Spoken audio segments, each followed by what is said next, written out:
Bonjour tout le monde et bienvenue dans cette nouvelle vidéo où on va parler un petit peu de processus créatif, le tout saupoudré d'un petit peu d'esprit de Noël. Alors, en fait, aujourd'hui j'avais envie de vous partager une démarche qui va débuter enfin après des mois de réflexion aujourd'hui et qui va du coup s'étaler en fait sur plusieurs mois parce que ma foi ça va représenter quand même un petit peu de boulot. Qui est de faire en fait évoluer mes patrons vis-à-vis de ma pratique qui elle-même a évolué. En fait, depuis quelques mois, j'ai complètement délaissé mon crochet 3,5 qui était genre mon crochet préféré, celui avec lequel j'ai fait tous mes patrons. Et si vous en avez déjà acheté, vous pouvez constater que c'est généralement la taille de crochet que je préconise pour réaliser mes designs. Sauf que voilà, depuis quelques mois, il est complètement délaissé au profit du 3, voire même du 2,5. Et en fait, aujourd'hui, je trouve que ces tailles de crochet, 2,5 et 3, sont beaucoup plus, en accord, on va dire, avec le fil que j'utilise et que le résultat est bien plus joli quand j'utilise ces crochets que le 3,5. Alors en soi, en 3,5, ça va aussi, hein, mais après ça dépend des designs et selon maintenant le rendu que je souhaite pour certaines pièces ou quoi que ce soit, c'est une taille de crochet qui n'est plus adaptée. Donc aujourd'hui, on va faire un petit peu une pâte à tartiner version Noël, car j'ai décidé d'entamer ce processus avec les pots de confiture de la dinette petit déjeuner. Alors, en soi, la dinette petit déjeuner, il y aurait peut-être plusieurs choses que j'aimerais revoir au niveau des tailles de crochet, etc. Mais en l'occurrence, je voudrais d'abord commencer par ça. J'ai avec moi donc la confiture à la myrtille ou au cassis. Je ne sais plus du tout ce que j'avais décidé quand j'ai fait ça. Parce qu'en plus, je crois qu'ils ont à peu près la même tronche, alors ça aide pas. Parce que j'ai pas en fait ma confiture fraise et ma pâte à tartiner choco noisette est au concept store actuellement, donc je ne l'ai pas avec moi. J'ai juste gardé celle-ci car j'en avais évidemment besoin pour pouvoir le retravailler, savoir un petit peu au niveau de la taille, etc. Alors, cette petite confiture, je la trouve extrêmement mignonne et je me rappelle à l'époque que quand je l'avais fait pour vous montrer voilà toutes les petites variantes qu'on pouvait faire avec ce patron de confiture, elle vous avait énormément plu et moi aussi parce que moi j'aime particulièrement les couleurs et voilà, tout simplement. Il n'y avait pas grand chose à dire en plus. Et en soi, donc elle a été crochetée en 3,5, on est plutôt bien, le maillage n'est pas ultra méga serré mais on voit très peu quand même le rembourrage à travers, et encore c'est parce que là on a quand même une lumière très vive derrière le téléphone qui fait voir, mais je veux dire à l'œil nu comme ça c'est pas du tout quelque chose qui saute aux yeux. Voilà, c'est le maillage est plutôt cool et on a un joli petit pot de confiture bien sympathique. Cependant, le petit problème qu'il y a avec ce pot de confiture, c'est que en 3,5, le maillage est genre beaucoup trop souple. Certes, on pourrait faire ça même si c'était crocheté plus petit, mais le souci c'est vis-à-vis du rembourrage. Parce que le rembourrage c'est un art très délicat qui n'est pas du tout facile, même moi hein, j'ai beaucoup de mal parfois à le maîtriser. Et en l'occurrence quand on rembourre quelque chose qui est quand même un peu volumineux, où il faut beaucoup de bourre, sans trop le vouloir en fait, parfois on fait des boules et des boucles de rembourrage, donc c'est plus dans un côté et d'un autre côté c'est un peu vide, et quand on essaie de combler le trou on fait une grosse boule de rembourrage. Bref, c'est pas évident d'avoir un rembourrage bien homogène, etc., qui fasse quelque chose de joli. Et le problème c'est que là par exemple on le voit très bien, on a une boule par exemple ici de rembourrage et là on a un creux. Alors du coup si on s'amuse pour une photo, etc., à essayer de bien le mettre en forme, on peut faire disparaître voilà, ces petites imperfections. Mais bon, voilà. Mais c'est un petit peu relou. Et ce qui fait qu'en plus, c'est un truc qui se déforme très très facilement aussi. Je pense du fait de ce maillage très, très souple. Et moi, ce que j'aimerais, c'est que ce maillage soit moins souple. Donc aujourd'hui, moi ce que je vous propose, c'est qu'on va faire une pâte à tartiner un petit peu spéciale Noël, une pâte à tartiner pain d'épices. Voilà, donc je vais reprendre voilà mon sacro-saint voilà, coloris 383 de chez Katona. J'adore beaucoup trop ce caramel qui, je trouve, marche plutôt bien pour ce côté un petit peu, comment dire, pain d'épices, hein, tout simplement, qu'est-ce que je vais chercher. Donc, ce serait le corps de la boîte, du pot. Évidemment, on va reprendre du gris pour tout ce qui est faire bien apparaître le haut du pot, et on va même essayer de voir, petite variante qui ferait un petit peu évoluer le patron. J'aimerais bien en fait faire une petite, comment je vais expliquer ça, une ligne, on va dire ça comme ça, une ligne grise qui marque en fait la base du pot. En fait, j'aimerais que le pot soit un petit peu plus, on va dire, existant dans cet objet-là. Donc c'est pour ça qu'on aura besoin du gris. Je ne sais pas trop encore à l'heure actuelle comment on va faire la petite étiquette. Le seul truc que je sais, c'est que si on fait ça en 2,5, ça on ne va pas faire en 2 mm. On va devoir passer à plus petit. Donc ça risque d'être franchement galère. Parce que du coup ce serait une première pour moi, je dois bien vous l'avouer. Et l'idée ce serait ensuite pour The Petit Chapeau de le faire en rouge avec un petit pompon blanc. Peut-être même qu'on pourrait s'amuser à ce que tout ceci soit en blanc pour faire un petit peu chapeau du Père Noël, on va dire, pour cette confiture pain d'épices. Pâte à tartiner, pain d'épices, qu'importe. Voilà, c'est un peu l'idée que j'ai en tête. Et du coup, on va essayer de faire évoluer ce patron pour que ça colle mieux simplement en fait avec ma vision du crochet actuel. Et il y a plusieurs éléments de dinette comme ça qui seraient concernés. C'est pour ça que je vous disais que ce sera probablement un travail de plusieurs mois. Alors après, ne vous inquiétez pas, les patrons actuels, ils sont très bien. Je trouve qu'ils sont très bien. Moi, c'est juste moi qui ai envie de pinailler et d'essayer de faire quelque chose qui corresponde plus à ma nouvelle vision des choses, et j'ai envie que les patrons en fait suivent le rythme parce qu'en fait pour moi la dinette, les patrons sont pas finis. Je veux dire, c'est pas voilà, il est sorti, on n'en parle plus jamais, de temps en temps on refait un peu de promo dessus. Non, moi j'ai envie de pouvoir continuer à revenir dessus régulièrement. Par exemple, il y a quelques semaines, on avait fait une nouvelle version de part de gâteau en faisant en mode carrot cake et aussi en version tarte à la citrouille.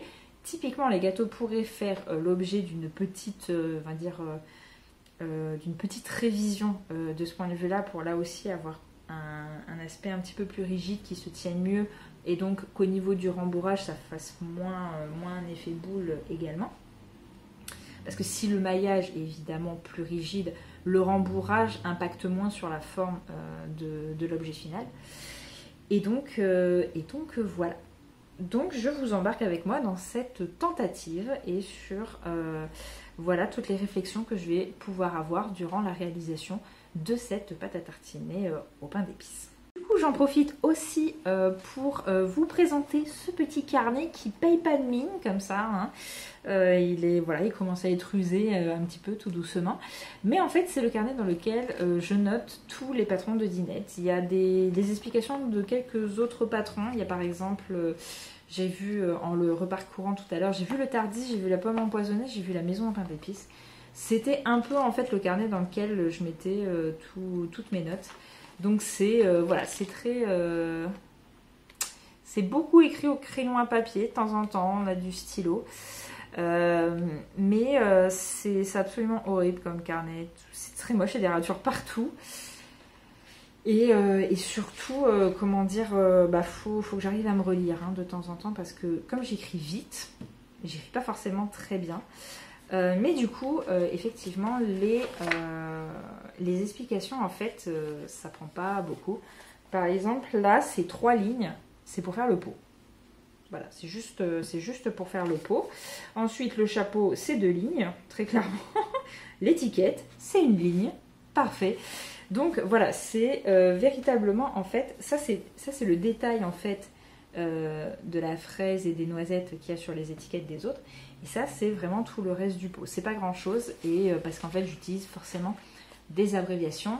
Pour vous donner un exemple, au lieu d'écrire que je parle d'un cercle magique de 6 mailles et écrire chaque rang un par un où j'augmente pour arriver par exemple jusqu'à, je sais pas, 36 mailles on va dire, et bien moi je réduis ça à 6 flèches 36. Et comme je travaille essentiellement par des multiples de 6 quand je crochette en rond, et bien tout simplement je sais que je parle un cercle magique de 6 mailles et que j'augmente régulièrement de 6 mailles à chaque rang jusqu'à obtenir 36 mailles. Voilà. Et du coup, si je l'ai encore quelque part, pour vous donner une idée à quel point c'est raccourci, ça fait quand même gagner vachement de place. Quand j'ai fait le Mysterical Patronus, c'est ça, il est là. Donc si on s'amuse à compiler tous les fichiers que j'ai fait pour tous les indices, machin, etc., on arrive à peu près à plus de 40 pages. Et moi, mes notes, c'est 7 pages. C'est du petit carreau, je tiens à préciser. Et 7 pages. Et c'est tout. Là, vous avez les 4... Enfin, les 4... les 4 x 5, les 20 parties de Patronus résumées en une feuille, voilà, A4. Donc les abréviations, c'est vachement bien. Mais bien évidemment, moi je vous écris tout de manière exhaustive parce que quand c'est pas nous qui réfléchissons, même moi, moi je pourrais pas suivre comme ça, enfin, même si c'était mes propres abréviations, si c'était quelqu'un d'autre qui les faisait, je trouverais ça particulièrement désagréable. Moi, je fais l'effort parce que bah, c'est les miennes. Mais voilà. Donc du coup, je reprends, parce que ce sera plus simple quand même de suivre, mes petites explications. Donc je vais faire ça avec un crochet 2,5 pour avoir quelque chose de vraiment bien rigide. A priori, pour l'instant, je pars véritablement sur le même nombre de mailles que ça. Évidemment, c'est en 2,5, ce sera plus petit. Mais j'ai un petit peu de mal à voir à quel point ce sera plus petit. Si ça vaut le coup qu'on fasse quand même un rang d'augmentation supplémentaire pour avoir une taille un petit peu plus importante et que ce soit un petit peu plus sympa. Voilà, on va voir. Mais donc maintenant, c'est parti.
Tout bon, j'ai terminé ma petite pâte à tartiner, pain d'épices du Père Noël et le voici.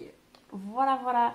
Donc avec un couvercle qui ressemble un petit peu à voilà, un bonnet de Père Noël et donc le fameux pot et une étiquette. Alors j'avoue, je la trouve un peu vide cette étiquette par rapport aux autres. Vous voyez, celle-là, finalement, elle était quand même bien remplie. Donc voilà, là, j'ai juste fait une petite tête. Oh, les moucherons, merci. Une petite tête de bonhomme en pain d'épices. Voilà. J'avais pas trop d'inspiration, là, pour faire une étiquette un peu plus élaborée. Mais du coup, je m'arrête là pour ce soir, parce que j'en ai marre. On va pas se mentir. Mais du coup, je voulais quand même vous donner mes petites conclusions sur, on va dire, la revisite, le retravail de ce pot de confiture. Alors, la première chose que je peux dire, c'est que, évidemment, comme je m'y attendais, j'ai dû faire un rang d'augmentation en plus pour avoir une taille à peu près similaire. Donc elle ne l'est pas complètement, mais voilà, il a quand même fallu que je fasse ce petit changement. Comme je m'y attendais, le fait effectivement de crocheter en 2,5, ça m'a permis d'avoir quelque chose de plus rigide. Et donc au niveau ensuite de, du rembourrage, et même s'il y a très probablement des choses qui sont pas, on va dire, très bien, que c'est pas super méga uniforme, et des fois je le sens en passant mon doigt, ça se voit pas de l'extérieur parce que la structure est suffisamment rigide pour garder une forme bien droite. Voilà. Par contre, pour une raison que j'allais dire que j'ignore, non, je n'ignore pas, c'est que du coup, comme là le maillage est très serré, je me suis peut-être permis de rembourrer plus que celui-là, où pour celui-là, il fallait que je fasse vachement attention, à justement que ce soit pas trop rembourré, etc. Donc là, je pense que j'ai peut-être un petit peu forcé, c'est vrai, ce qui fait que sur le bas, ça faisait quelque chose de très arrondi, et en fait, j'ai un petit peu rentré, si vous voulez, vous voyez, le bas, en fait, quand j'ai terminé ici, j'ai passé le fil à travers, j'ai pris, je suis remontée, j'ai fait un petit nœud, et en fait j'ai surtout essayé de remonter un petit peu le fond pour avoir quelque chose de moins rond. Donc ça se voit un peu quand même que c'est pas tout à fait ça, notamment à cause de la ligne grise que j'ai faite pour matérialiser un petit peu plus le pot. Donc cette ligne qui matérialise un petit peu plus le pot, j'en suis pas mécontente, même si du coup elle laisse transparaître ce petit problème, et grosso modo ça aurait été bien de faire comme ça. Après, le truc qui pourrait être fait en soi, c'est à partir de là un rang, pourquoi pas, pour avoir quelque chose peut-être qui cache un petit peu ce côté bombé. Bon, très sincèrement, j'ai pas très envie, je trouve que ce serait vraiment un petit peu bizarre. Autant là, je trouve que c'est justifié, là je suis pas complètement sûre. Alors, du coup, ça fait presque pot Ah, comment ça s'appelle avec les cacahuètes, là. Je sais, vous l'avez, hein. Le beurre de cacahuète, voilà. Ça fait un petit peu ça, mine de rien. Mais voilà, j'en suis très contente. Alors une fois posé, bon là vous le voyez pas, mais c'est vachement stable, plus stable que ça. Du coup, je sais pas trop si c'est le fait d'avoir un peu rentré le fond qui fait ça, mais je trouve que ça marche plutôt pas mal. En ce qui concerne du coup par contre le chapeau, là j'étais à deux doigts de pas être contente du tout d'avoir pris du 2,5 à cause en fait du rebord. Donc en fait on a un rebord qui est comme ça ondulé. Là on le voit très bien, ça marche hyper bien. Là ça marche un peu moins bien dans le sens où comme on fait avec du 2,5 ou du 3,5, ça donne quelque chose de plus rigide, donc quelque chose qui se gondole moins facilement. Donc il faut un petit peu lui donner soi-même en fait la forme pour que ce soit bien comme il faut. En revanche, truc dont je suis plutôt assez contente, c'est qu'au final je me sens plus vraiment obligée d'amidonner le chapeau comme je voulais le faire au départ, parce que du coup comme c'est un maillage plus serré, c'est plus rigide, donc ça se déforme moins. Ceci dit, je pense que je le ferai peut-être quand même sur l'intérieur, histoire de sécuriser le truc, comme s'il y avait quelque chose à sécuriser, pas du tout. Mais voilà. Donc après, qu'est-ce que j'ai changé pour l'étiquette, je lui ai fait un bord. Et du coup, j'ai cousu vraiment en fait dans les bosses arrière de chaque maille du bord. Ce qui fait quand même un rendu plus net, plus joli que l'étiquette de ce pot-là. Donc de ce point de vue-là, c'est pas si mal. Niveau sinon après explication, on va dire vraiment construction du pot, j'ai pas changé grand-chose. Par contre, j'ai quand même changé un truc. Et là, en fait, je me suis grandement, on va dire, inspirée justement des pots à sauce tomate et pesto que j'avais commencé du coup à faire quand j'ai commencé à faire la dinette pasta partie. C'est-à-dire que là, en fait, j'ai fait une diminution qu'il n'y a pas là. Je pense qu'on le voit et voilà. Donc, je suis un petit peu mitigée. Je ne sais pas si j'aurais dû la faire ou pas. Mais du coup, la faire, ça m'a permis de revenir à un nombre de mailles pour le chapeau où en fait j'ai fait aucune modification sur le nombre de mailles. Je pense que si j'avais pas fait cette diminution, j'aurais dû agrandir le chapeau là encore d'un rang supplémentaire. Pardon, excusez-moi. Pour que ça puisse coller. Mais du coup, c'est vrai que ce petit renfoncement, on va dire, ça donne, je dirais, ça donne pas tout à fait le même profil aux deux peaux.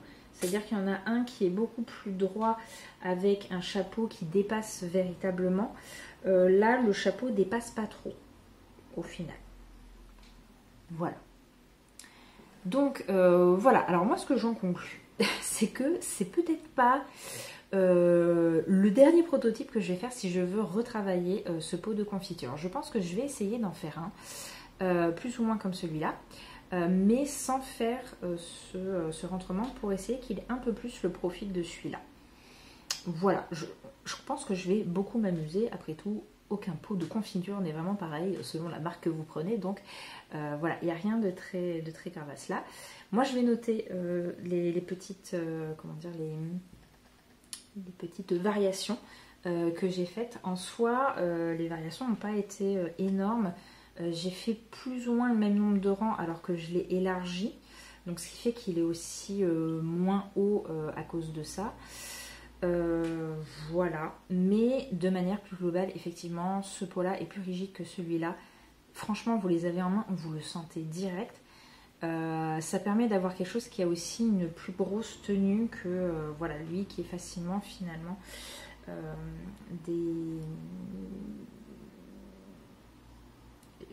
j'avais pas donné du tout le bon mot, mais qui peut se déformer, voilà, facilement.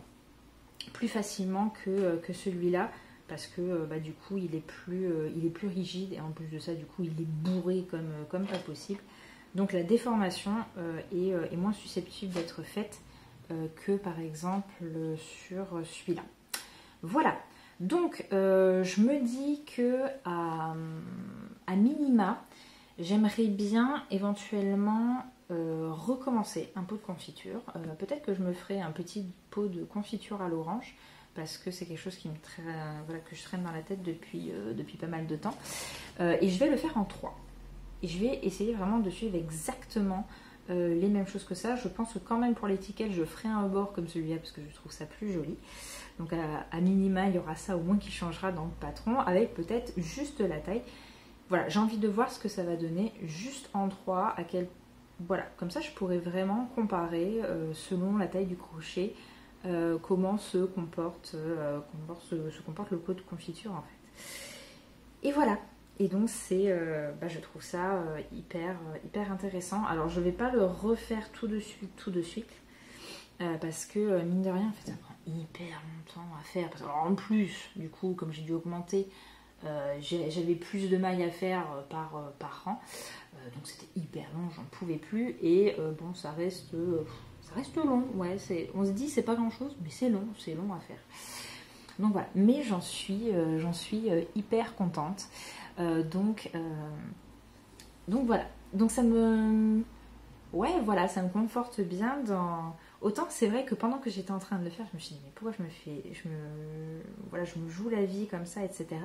Et c'est vrai que tant que c'est pas terminé, on peut pas vraiment se rendre compte si c'était une bonne idée ou pas. Et vu le temps que ça m'a pris au départ, j'étais là non mais ça a intérêt à être bien à la fin, parce que sinon j'aurais vraiment perdu toute mon après-midi littéralement pour ça. Alors après, ça a rien de catastrophique, au contraire, c'est justement, on a une idée en tête, il faut pouvoir la tester pour voir si, si elle est bonne ou pas. Pour l'instant, je suis très satisfaite du résultat. J'aime beaucoup ce petit, voilà, ce petit pot de pâte à tartiner, pain d'épices spécial Noël. Voilà, je l'aime énormément. Et voilà, j'espère que je vais voir ce que ça donnera avec un crochet 3 en faisant exactement la même chose que ça. Sans faire de modification ou quoi comme j'ai pu le faire ici. Et j'en tirerai comme ça mes conclusions. Et donc vous verrez d'ici quelques semaines probablement, parce que ça va prendre un petit peu de temps quand même tout ça. Si un jour je vais vous sortir la dînette petit déjeuner 2.0 revue et améliorée. Et voilà, tout simplement. En tout cas, c'était très chouette. J'espère que ça vous aura plu, que je vous partage comme ça un petit peu le processus créatif, parce qu'au final souvent ça peut être ça peut être d'abord des prototypes qu'on laisse tomber, qu'on revient plus tard dessus, ou alors au contraire ça peut être revenir sur des choses qui sont déjà faites pour les améliorer. En tout cas, c'est vrai que je dois vous avouer, c'était hyper dur pour moi en fait de me mettre à tester ça, parce que forcément, on vit ça presque comme un échec. On se dit, j'ai fait un patron là-dessus, il y a des gens qui l'ont acheté, qui en sont probablement aussi très contents. Je dis pas le contraire, et moi aussi, j'étais très contente de ça, mais il y a ce côté un petit peu perfectionniste, en mode, ouais, mais je pourrais faire mieux. Quand, voilà, on évolue comme ça dans notre pratique, et on se dit, ah, mais maintenant, je ferais plutôt les choses comme ci, comme ça, je pourrais faire mieux. Et forcément, se dire, retravailler le patron, proposer une version 2.0, on a l'impression que c'est presque un aveu d'échec, en mode mais avant je faisais des trucs nuls, et vous avez acheté des trucs nuls et tout, alors que non, ça c'est pas nul, voilà, c'est pas nul, mais voilà, c'est une dinette qui vit, que j'ai envie, voilà, les patrons ils sont faits, mais j'ai très souvent envie d'y revenir, j'ai pas toujours le temps malheureusement de m'y consacrer, parce que forcément on est toujours sur ce qui vient après, c'est compliqué de revenir en arrière, se poser des questions sur ce qu'on a fait, etc. Et pourtant c'est quelque chose qui est ultra important, et je me dis que si j'avais pas eu voilà, l'idée de revenir aussi là-dessus, et il y a des choses que je ne saurais pas pour les prochains patrons, comme par exemple ces froufrous qui sont pas si faciles à faire avec du 2,5. Bon, ça peut être un exemple un peu nul, mais c'est tout plein de petites choses comme ça qui font que on progresse et on s'améliore. Donc voilà. Donc sur ce, je vous souhaite voilà, une très bonne journée, une très bonne soirée, qu'importe, selon l'heure à laquelle vous regardez cette vidéo. On se retrouve la semaine prochaine pour je sais pas quoi. Aucune idée. On verra bien. Et sur ce, voilà, je vous fais des gros bisous et je vous dis à la prochaine. Ciao!